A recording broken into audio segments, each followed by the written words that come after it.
Praise the lord. ప్రభు పేరిట మీ అందరికీ శుభాభివందనాలు తెలియజేసుకుంటున్నాను. ఈ దినము దేవుని యొక్క వాగ్దానం చూసుకున్నట్లయితే కీర్తన గ్రంథము 46వ అధ్యాయం 8వ వచనంలో చూసుకుంటే, యెహోవా చేసిన కార్యములు వచ్చి చూడుడి అని దేవుని యొక్క లేఖనం సెలవిస్తుంది. అయితే దేవుని యొక్క కార్యములు కంటికి కనిపించవు, చెవికి వినబడు, మనసుగా కనపరచవు. అయితే దేవుని యొక్క కార్యములు ఉన్నతంగా ఉంటాయి.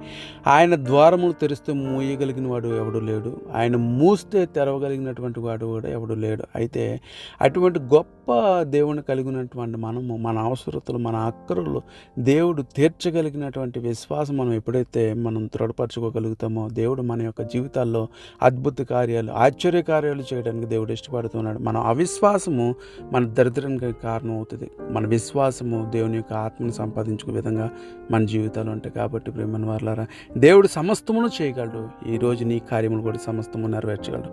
అట్టి కృపాధన్యత నీకును, నాకును, మనందరికీ దయచేయను గాక. Amen. God bless you all.